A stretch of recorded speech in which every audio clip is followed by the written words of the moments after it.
Assalamualaikum warahmatullahi wabarakatuh. Nama saya Ahmad Fitakin dari kelas HKID atau SAD.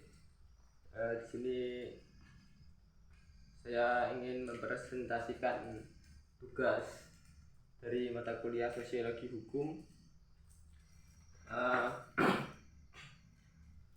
Sosiologi hukum sering digambarkan sebagai subdisiplin sosiologi atau pendekatan interpretatif dalam studi hukum. Sosiologi hukum sendiri ada beberapa materi yang sudah dipelajari, seperti materi yang pertama yaitu sejarah dan perkembangan, yaitu awal perkembangan sosiologi hukum di Indonesia.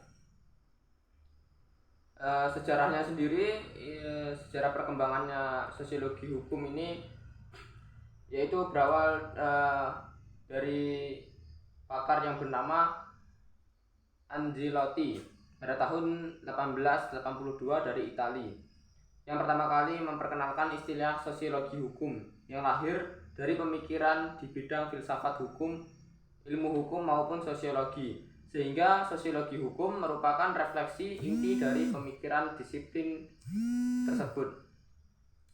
Jika dilihat dari sudut pandang sejarah masyarakat modern, sejarah sosiologi hukum dimulai oleh Karl Renner dan Max Weber. Karl Renner adalah seorang politikus Jerman yang pernah menjadi Presiden Jerman 2 kali. Sebagai seorang sarjana, Renner sangat tertarik dengan hubungan antara hukum privat dan kekayaan pribadi. Sosiologi hukum di Indonesia. Sosiologi hukum di Indonesia.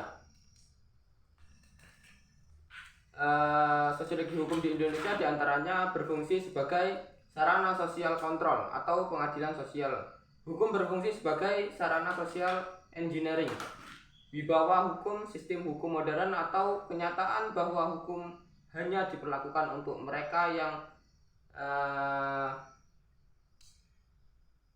setaranya itu rendah, sedangkan setara tinggi seolah kebal hukum.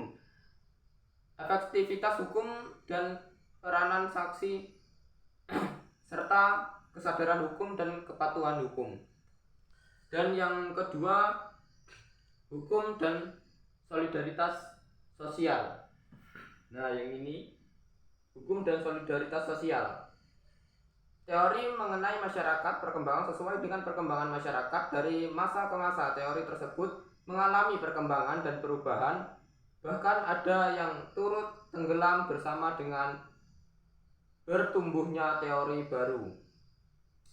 Dan definisi solidaritas, perspektif sosiologi dan hukum. Dalam pemikiran Durkheim mengenai solidaritas sosial dalam karyanya The Division of Labor, yaitu secara mekanis, organis. Kedua terminologi tersebut perlu dipahami dalam kerangka teori-teori Durkheim yang mengenai masyarakat. Selanjutnya, fakta pendukung dan perusak solidaritas sosial. Dalam perspektif ini, hukum dalam konteks interaksi sosial dapat mengalami perubahan dalam pengaturan dan penerapan. Dan selanjutnya, peranan hukum sebagai perekat solidaritas. Bagi Emil Durkheim, masyarakat berbeda dengan individu. John Macionis Sosiologi. Masyarakat berada di luar individu. Masyarakat ada sebelum, di tengah, dan setelah kehadiran individu di dunia. Dan yang ketiga yaitu hukum dan perubahan sosial. Nah, ini hukum dan perubahan sosial. Sebagaimana yang kita ketahui, perubahan serta dinamika masyarakat memiliki saham penting bagi munculnya sosiologi hukum. Dalam hal ini, perubahan menjadi setiap bagian yang ada pada kehidupan masyarakat, ikut menyesuaikan dengan kondisi yang terjadi. Dan selanjutnya, definisi konsep perubahan sosial. Kehidupan masyarakat itu adalah proses dari suatu tahap hidup ke tahap lainnya. Karena itu perubahan sebagai proses dapat menunjukkan perubahan sosial, perubahan budaya, atau berlaku kedua-duanya pada runtutan proses tersebut. Dan selanjutnya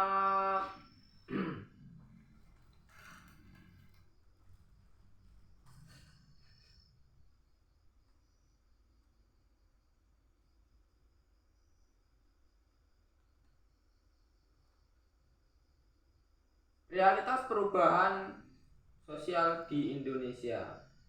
Perubahan sosial di Indonesia dimulai dengan reformasi yang membawa perubahan terhadap tatanan kehidupan. Dan selanjutnya hukum dan peranannya dalam masyarakat.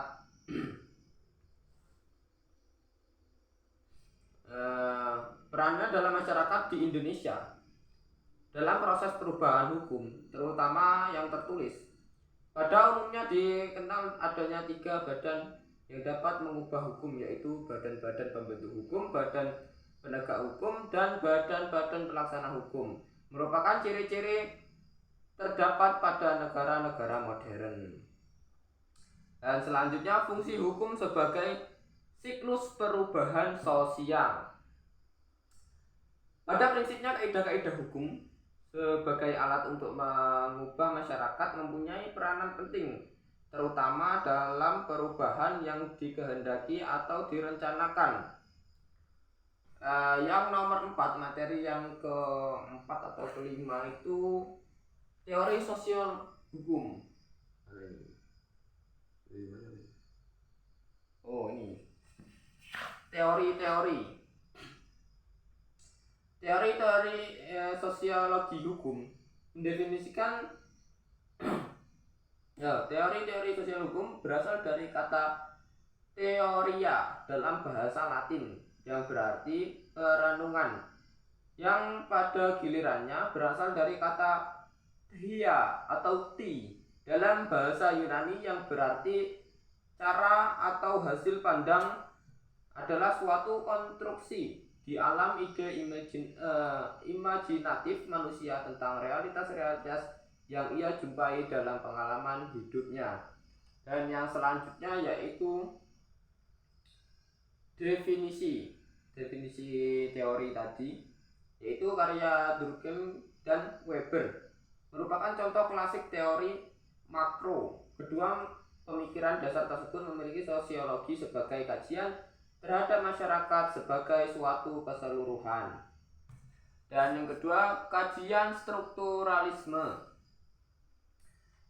Teori strukturalisme adalah teori yang berusaha untuk memahami aspek-aspek kemasyarakatan yang bertitik tolak pada pendekatan pada struktur bahasa yang digunakan oleh masyarakat tersebut.